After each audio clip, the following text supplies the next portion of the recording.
Tonight it's the part 2, same thing, and no special guest. I'm gonna see that here. That guy looks like he's just defending 100% from the big blind. And once again, pretty much the worst 2-barrel card ever. I did not stop 2-barreling like ever, guys.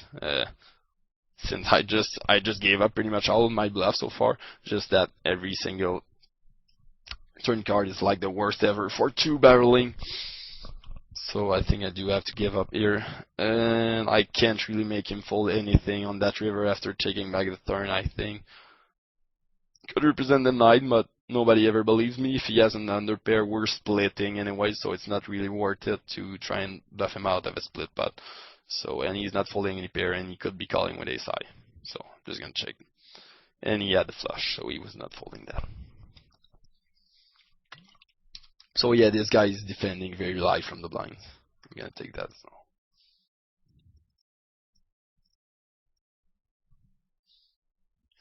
And yeah, that's one question. Okay, guys, that's one question that arises very often when you do start playing very aggressively, and you get playback a lot, and people come and ask me, what do I do when I do get playback? When I do get 4-bet lag, and people go nuts on me and stuff, do I have to be even loser and try to outplay them and that? The truth is, being even loser and going even nutsier than they are is really, really, really tough / really, really, really dangerous.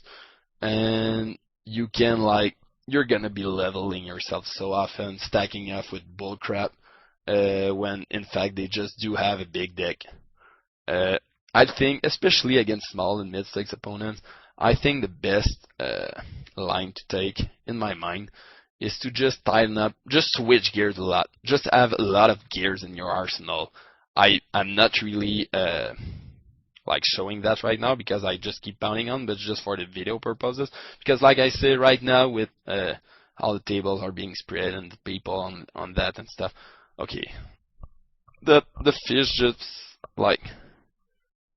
he limp calls under the gun, then I flop top pair, trying to take him to value town, then he raised super big on that flop. That's a pretty tricky spot. This could be there are so many, plus he bet pots. There are so many jack queens. He does not ever have bigger king. I think he's not playing either king queen or ace king like that. I'm just gonna shut and explain this later. Yeah, he's not playing ace king or king queen, and king 10 was big part of his range. I thought about it, but so is jack queen and jack 9 in my mind, especially when he's just smashing the pot button. If he does have a set, I think he's trying to bet it a lot smaller. Yeah, he's betting a lot. He's raising a lot smaller, just trying to milk me most of the time. What I'm pretty much mostly afraid here is 2 pairs, king 10 or 10-8. But there are so many open-enders with jack queen and jack 9 and stuff like that. And I do not really have any info on this guy, so I assume that when he's smashing the pot button, it's gonna be a draw that's trying to just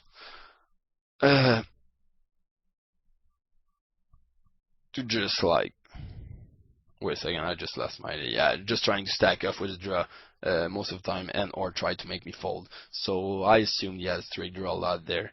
And for the record, it might look pretty tight as a stack off here, but at the same time, if you did have, let's say, ace king, it will look a lot more standard. But in my mind, ace king equals king jack here, very equals, because I don't think he ever has king queen when he limp calls under the gun and then smash the raise button, and or ace king. So ace king and aces, for the record, is equals king 10. So not king 10, king jack, sorry. So I think that's a pretty standard stack off. When I do not really have any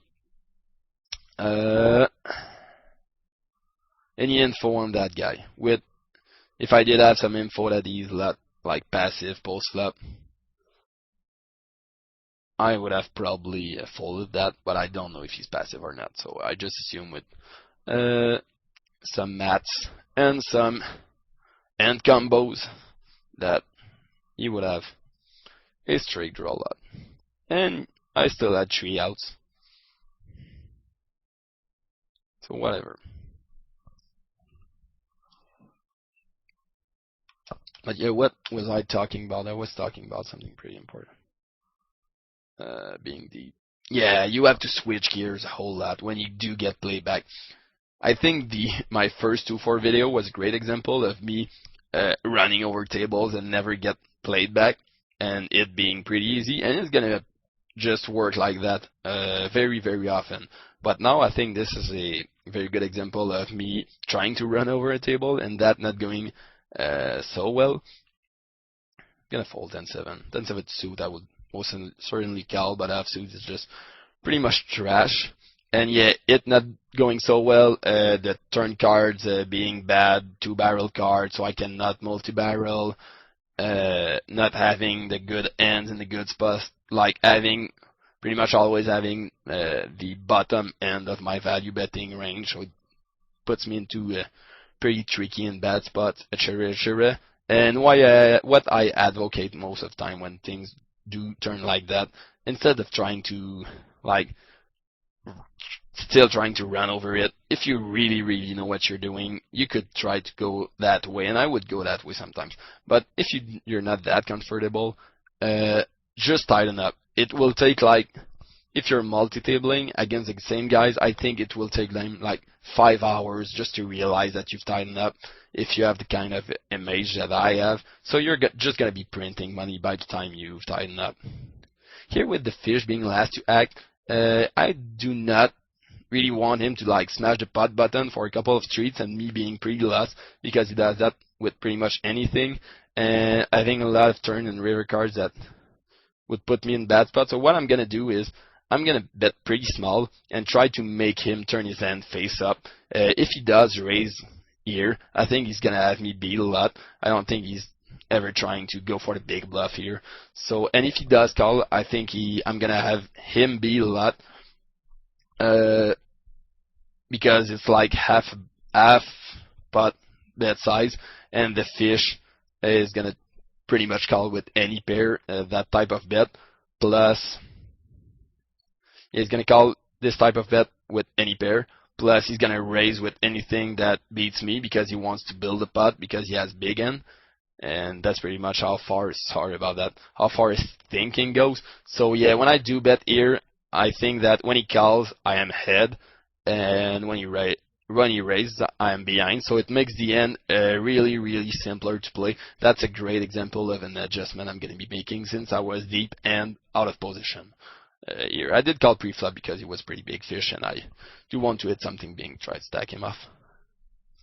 I'm going to just sweeten that pot in case I flop set. I'm not really afraid of a limp re-raise here, because these things just never happen. So yeah, 100 big blinds deep, you might want to check call and then check raise all in turn if you think he's doing that with air, but you don't have that option at 200 big blinds deep. So you want to be playing some a bit trickier. Here I'm gonna 3-bet that just because of the guy here that just limp, and this guy raises 12, so I think he's most likely just trying to isolate the fish. If he raises to 16, 20, it's gonna be value a lot more. Oh shit, I just checked those eggs, which is pretty bad play. But just because I was talking, I'm just gonna bet 8 again, so I keep the initiative and people straight, and they might call with draws and stuff like that, and I still represent an ace, so I'm not gonna get left out of that. But if I do bet 8, and I did not want to see another card fall, so I think the 8 bet was pretty cool with that board. Yeah, I 3-bet here on table number 1, just because, like I said, Cayman was most likely trying to isolate the fish who posted and or limped, I'm not sure. And the Jack-10 N, to sum up what I was saying, you want to make your life simpler when you are out of position and 200 big blinds deep. So yeah, I think leading here is the better way to get info of his hand and get value out of worst ends and lose a minimum if I do have the worst hand myself. It's not. I'm going to be doing that 100 big blinds deep as well, but I think 200 big blinds deep is just super duper to do that type of play. Even against regular, if you do balance that type of play of leading half the pot in multi-way spot, with like sets or big draws, and you do that with that type of Jack 10 hand here as well. I think it is like it's a great way to play the end, since you do get the initiative, and some third cards are going to give you some options, and etc. etc. So yeah, that was a nice spot to do that. And I do get 3-bet slash 4-bet slash 18-bet again. So I'm just gonna fold, since I don't have at the end. I don't have to go just crazy with like medium strength hands, and that when like things are not working that well, and that's a pretty bad mistake that I see a lot of bad lags trying to do. Just when it's not working, they're just trying too hard, and then they're stacking off with, like I said, medium strength hands, like any top pair, they're just stacking off because they're afraid of being run over. But in reality, a lot of times when it's not working, it's a lot because opponents are just gonna flop the nuts pretty much every time, and or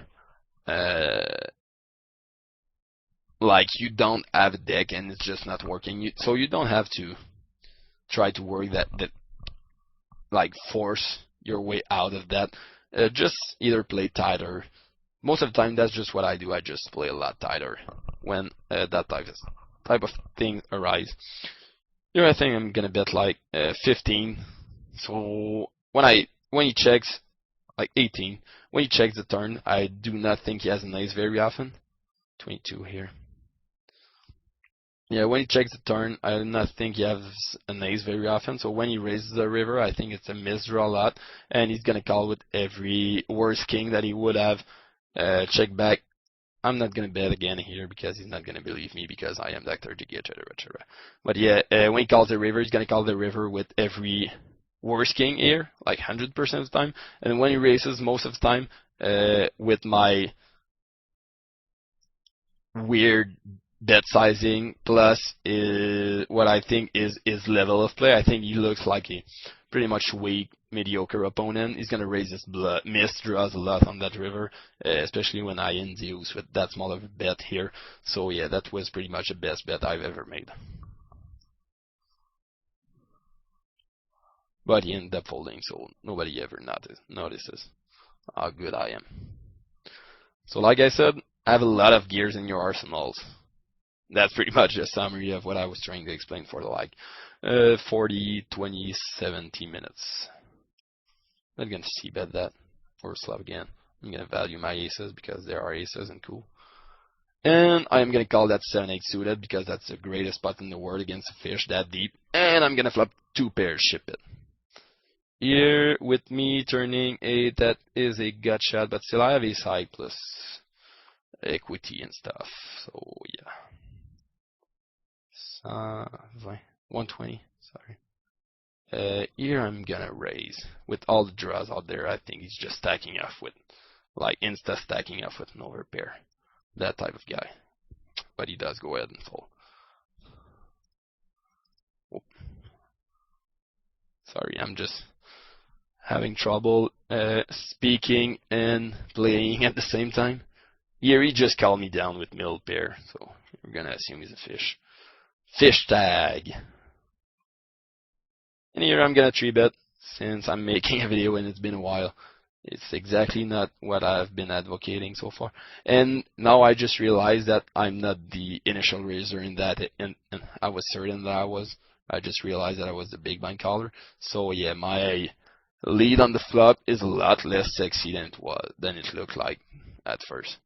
I think I am gonna check back the turn. I think I have the best hand quite a lot, but the 8 of spades just completes his flush draws, and when he does have 8, which is the kind of hand that he's gonna have a lot, I think it's pretty bad. So I'm just gonna check again. I hope he checks back like 4 or 5s or 6s. When he does bet, I think he's gonna have it a lot because I know this player is pretty big nip, and he's not like calling the flop with total air, especially when he's not checking the turn if he's calling the flop with total air.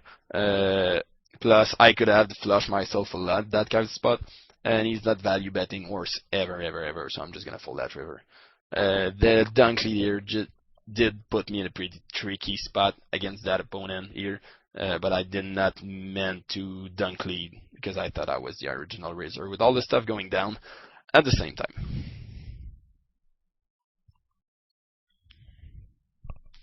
I'm just gonna limp back.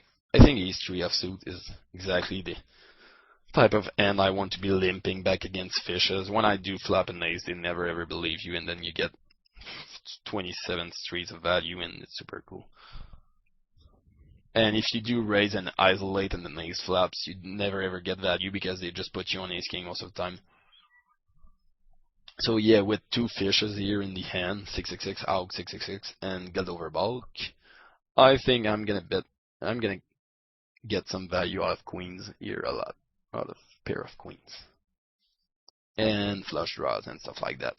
And I'm not putting myself in a tough spot, just because the pot is so small since I just limp. So yeah, it's a pretty cool spot, I think. I'm just gonna bet not too big, not to scare them away. Small bet, small bet, small bet, and ship it in.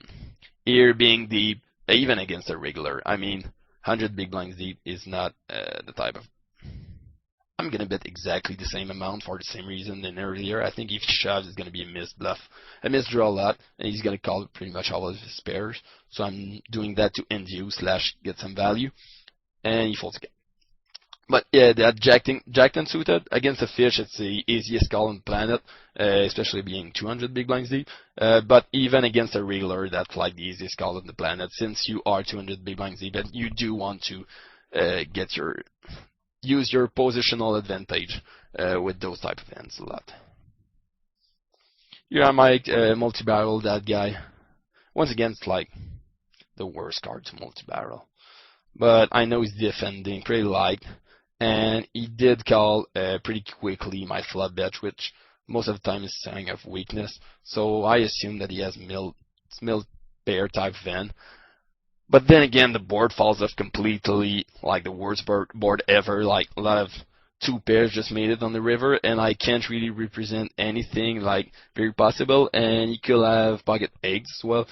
And I don't even know if he's capable of folding like 9-10 here if I do bet again. And I do have a pretty aggressive image, etc. So I think I'm just going to fold. I'm still very, very positive that my plan of barreling off here was a great plan, because most of the deck, like any 10 and up, any card 10 and up is going to make me win the pot very, very often when I start barreling. But there, I don't think it was the greatest card ever to make me barrel against a fish. Against a regular, it could be a great card, because they're going to think, oh, it's not a great card to barrel, so he's not barreling it. And you kind of get into a leveling war, but you never get into these leveling wars against fishes, just because they are fish. So yeah, he's probably just calling down with his pair of nines here. When he calls the second barrel, I assume he has at least the pair of nines, maybe like ace-6, but not that often. So yeah, 2-barrel was still pretty good. It would have made him fold like any, I don't know, pocket 3, pocket 5, 6, 7 type of hand, stuff like that. And I think, like I said, any card, most of the time 10 and up is gonna make me win the pot on the river when I do barrel again against a player who is gonna be scared by those cards. So I'm pretty comfortable once again with my play. But since it's kind of session that things aren't going so well, then the board, sorry about that, the board did not cooperate. It haven't cooperated very well since the beginning for me bluffing out my stack. So yeah, that's the kind of session where I will just be looking to just calm down, switch gears, play tight until I think opponents realize that I'm playing tight, and then I switch gears again. It's just, switching gears is just the pure nuts in poker, especially deep. When you want to have a lot of deception in your game. Here, queen 5 off. I don't think it's good enough to isolate the fish, because every flop is going to be bad for me. But I do think I do have to play like every pot on the button with these guys against all of these guys. So I'm willing to like call that in position and then try to fire pretty much every flop when it gets checked to me, because in a multi-way limp pot, most of the time people are going to bet if they have a hand, especially in that kind of board, because they don't want to get outdrawn. And when they do flop nothing, they're just giving it up. They're just like in front of the computer and tell themselves like, Alright, this is not mine, I'm just gonna check fold. So yeah, trying like firing on the button in those multi-way limp, but it's just printing money. So now I'm gonna check that. I don't know anything about this guy, so I don't really want to start barreling off out of position right away against a new guy. I get another Regs asking me once again if I'm making a multi-part video, so yeah, my assumptions were pretty good that people do know me. I'm kind of a big deal. People know me. I am important. And my apartment smells of rich mahogany leather. I'm just kidding. Yeah, I'm making. He knows that I'm making a video, so yeah, he's pretty prone to play back at me. So my optimal strategy right now, unless I had great reads on these opponents, and that's another point, guys. If you do have great reads on your opponents, you can go ahead and like still play very aggressively if you know exactly what they're doing with pretty much all of their ends. But when you do not have those great reads, just tidying up and letting them stack off with bad ends, I think is pretty much your best option. Yeah, I'm gonna 3-bet just because I pretty much want to build a pot, even though I'm like he's in position on me. I know that he's a pretty huge fish. So I do want to build a pot. Here, pretty funny comment from Cayman, so I like him. Now I'm less tilted that he's been playing me back a lot.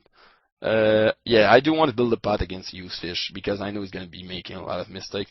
And ace-10 suit is just too great of a hand, I think. Even 200 blinds deep out of position to just call. I mean, just calling is still very good, but against a not good guy, I think it's very cool to raise that and build big pots and own him in bigger pots, making him make bigger mistakes like that.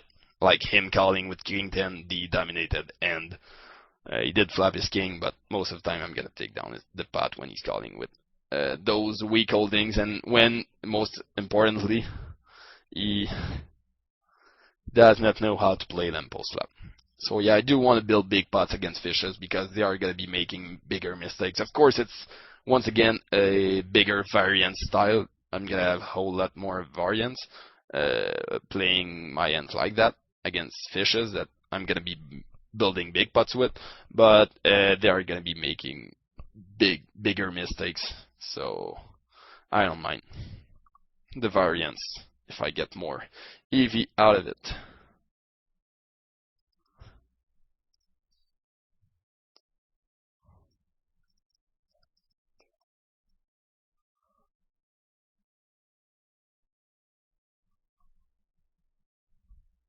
Here I'm going to call in position with a6 suited because we're deep, and a6 suited just rocks. Whatever. And he's bad. And I flop a pair. That's a great one. I'm just gonna take the info on that guy on a 7-9. Okay, he had 5, so it's pretty standard. I'm gonna call one street here for sure. Probably not 2, but I don't think he's multi-barreling that much. And he does look like a type of guy who is just smashing the pot button every time he bets. So I'm comfortable calling one and then seeing what happens. Probably folding to the second one, and or try to check down my end, which is gonna happen. So yeah, check. Here I just hope one day someone's gonna fold, and check again. And he has ace-8.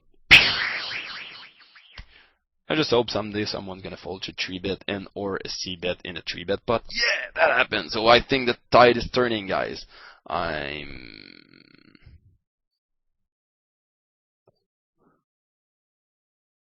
Why did they do that something? Yeah.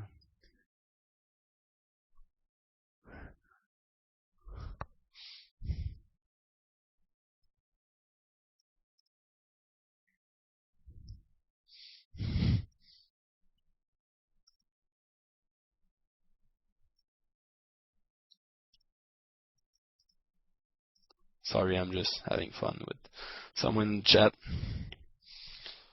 Do not get myself too bored. I think that Keyman guy, from what I've seen, was pretty good. So if you're listening, Keyman, I think you are pretty good. I did not see his card, but I think he was pretty good. So you were pretty good. And you should go on that date. I'm telling it right now. Go on that date with that girl. Don't mess it up for poker. Don't do it. But I'm gonna tell you to do it. You really think so when you... Wait.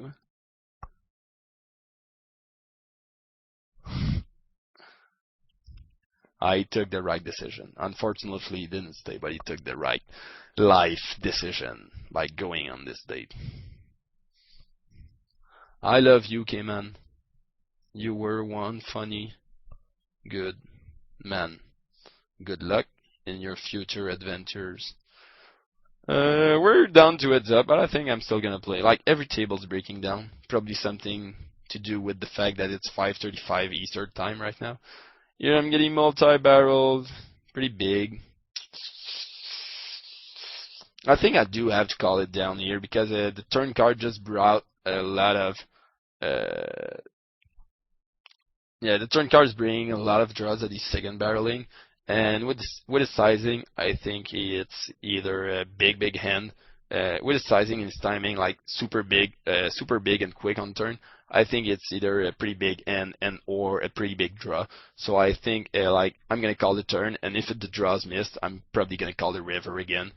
But here, the draw's missed, but he did check back and he had ace-3 finally. That's pretty weird from his part. I think it should have just tried to show that down, but he decided otherwise. So I do have some info that he does not look very good, and he's from Germany, so that explains a lot of things. And I'm gonna try to check down my king eye here, and I'm gonna try to check down my fives. I should, like, if I had a tighter image in that kind of spot, I will turn my N into a bluff very often. But here, I think my N is good some of the time, so it's not that useful, especially against someone who knows that I know that I would have to bluff a lot when he checks the turn, so he's gonna like even check flushes on the turn a lot, and he's gonna call down pretty light, and my N was good anyways. So yeah, against like a tighter opponent and me having a tighter image, I would probably just fire both turn and river when he does check the turn, so I can take him out of anything but a flush or like a set by the river. But with the meta game that is going on right now, I think thinking the simpler approach of just checking down my hand is a better plan. Probably should have led that king 6. I'm just gonna bid the turn with it, and I'm gonna check for the river. Gonna call. And here I get 4-bet again, and once again, like, I think that 3-bet was pretty bad from my part. That's my mistake, my bad, guys.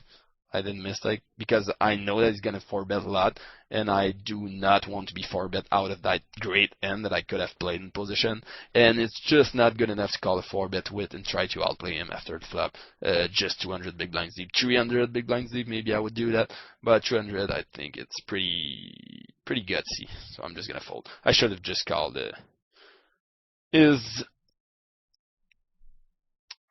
I should have just called this bet pre-flop instead of 3-betting, but I was talking and not thinking a lot. I'm gonna open a new table, I think. Heads up just asked me way too much concentration right now. Bing. Alright, GG. And I flop bottom pair, which is pretty much the best I could ever flop for that whole session. And I get dunk lead. I think Daddy Stab Off looks like a pretty good reg, actually. I don't know if it's just flopping monsters and having monsters every time against me, but it does look like a reg with a nice level of aggression. Here I can't do anything. I think he's most likely to, being the type of guy that he is right now, I think he's most likely to fire again on turn, and then I would just have to fold on turn. So yeah, like just calling the flop, trying to check it down is a pretty bad option, especially when I probably just don't have the best hand that often. Here against pretty big fish, it's playing 48-8 according to my stats. I'm just going to try to check down my ace high because I don't know what he is check calling with and what he is check folding, and I just have the best in a lot. Here I'm gonna value bet that ace-9. He bets 8 on the river. Pretty weird. I could call. I think I'm gonna call because a whole lot of draws have missed, and fishes are a lot more likely to try and bluff when draws miss. Sorry. I'm gonna. Yeah, when draws miss because they feel like they deserved the pot, so they just try to take a stab at it, a stab that they wouldn't have taken if they did not have ever any equity in that pot. So I'm just gonna call, and yeah, he did have that gut shot that he feels like oh, I should have won that pot because I have a draw. So yeah, that's it.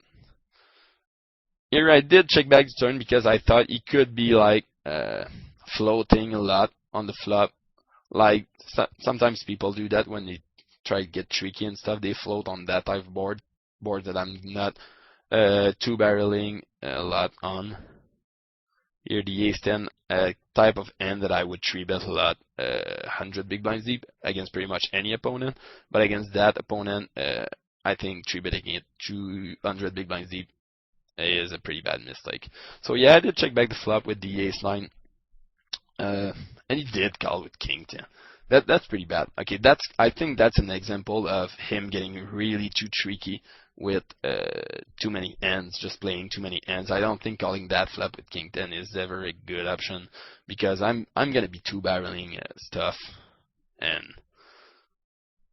I will he's pretty much drawing dead when he does not have the better end. And I do have an ace sometimes, and I could have flush that I'm just firing with, or gut shots and stuff like that. So yeah, you should have folded on turn. Just don't try to get too tricky out of position with these type of holdings. Here I did have a draw to the absolute nuts plus ace high, which should be good most of the time. But when he bets again on turn, I'm just gonna give it up. Of course, it looks pretty weak, but I think he's not two barreling that turn 100% of the time. Far from it. And I do get to show down the best in a lot, in my mind. So yeah, okay, that's a great spot because I do look like a bluff here when I do.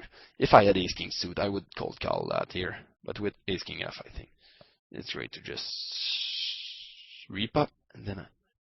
Okay, I'm gonna have to stop talking for a moment, guys. Sorry about that.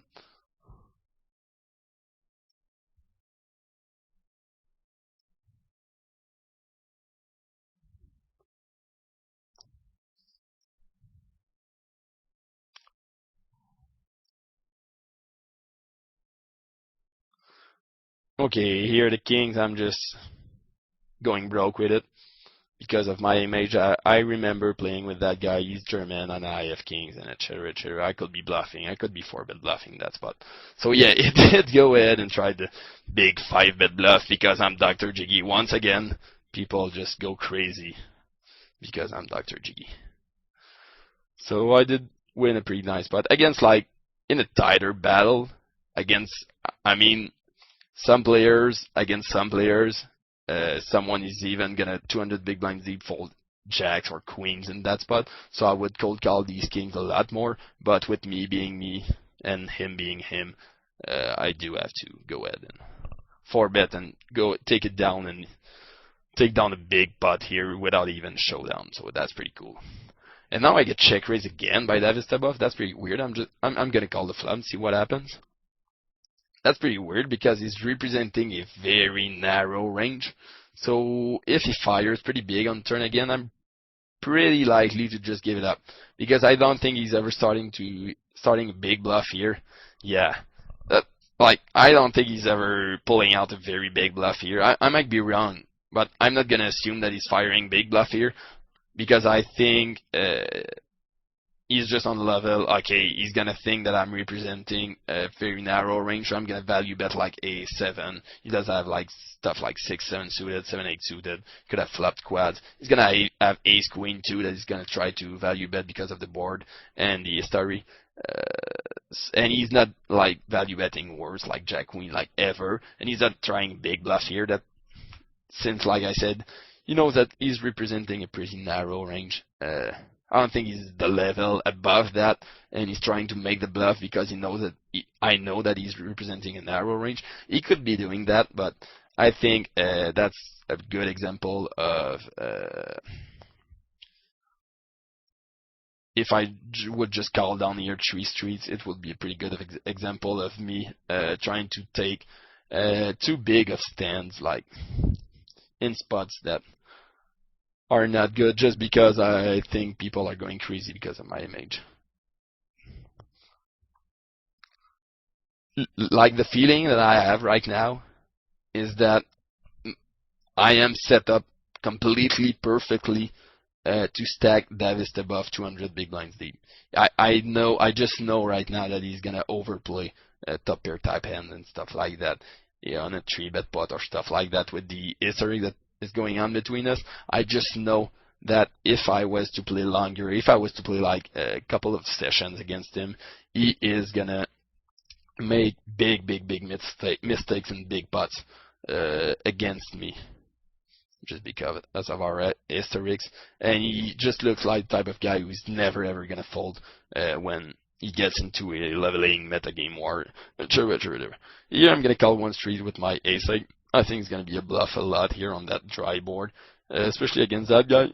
A couple of 2 times ago, I think he tried to fire the flop and then gave up on later streets. So I just hope he's firing the flop again and then giving up on later streets again, which it seems like is what he's doing. I don't really like both turn and river because he could have hit that, but I'm gonna have the best end a lot with ace high here, but he had ace 4, so whatever. Against a guy who's multi-barreling, check calling that flop is like the worst mistake ever. But I did check call it. I'm not doing that very often, but I did check call it because of the read that I had on this guy. That he just looks like he's trying to fire 1 barrel every single time.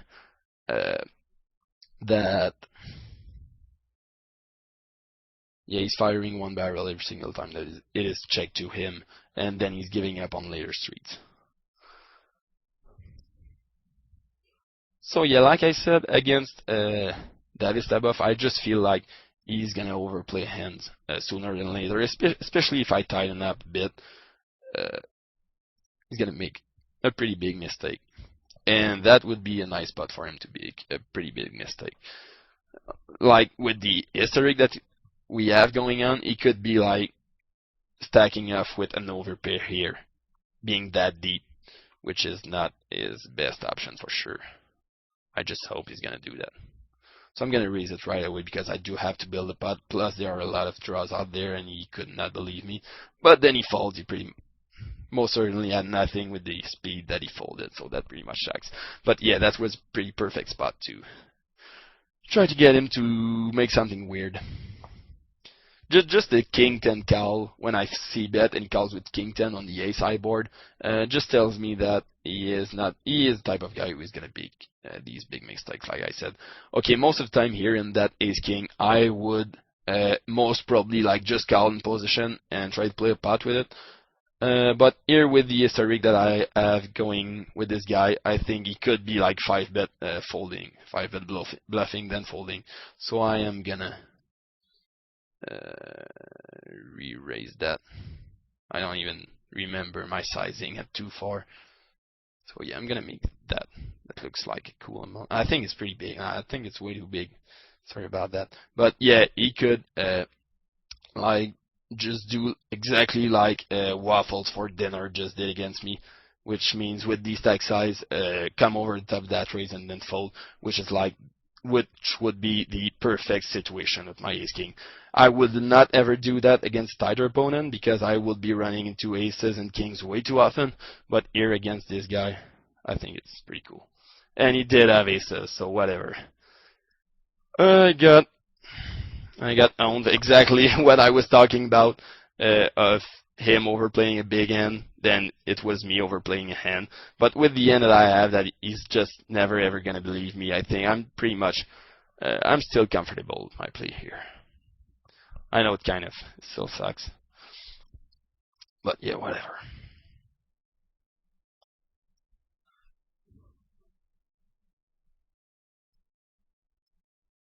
I think if you just reverse the ends, it's just an all-in, snap all-in, no matter what. If I did have ace-king suited, I would have called in position like 100% of the time, but offsuit, I think I'm like, it's still good to play it in position, but I thought the spot was way too good with all the metagame and the fact that I did win the last couple of pots off him, etc., and that he could be making a stand, etc. I think it was way too good spot for him to like 5-bet bluff and then fold, which is what I'm most likely to be looking for when doing that play with ace-king. But he did have aces, so I think it's just pretty big cooler with all the history that was between us. No big worry there, just a bad cooler, but it still sucks.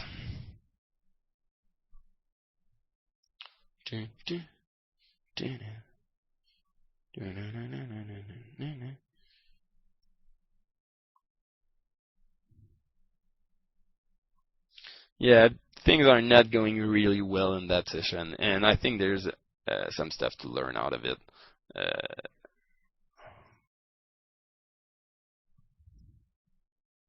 And first is not to tilt. I'm not tilted at all. I think I'm pretty comfortable with 100% of my plays so far.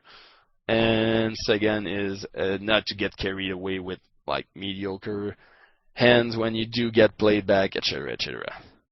Okay, I'm gonna stop part 2 in the final part here because the rest of the session was horribly boring. So good luck, everyone.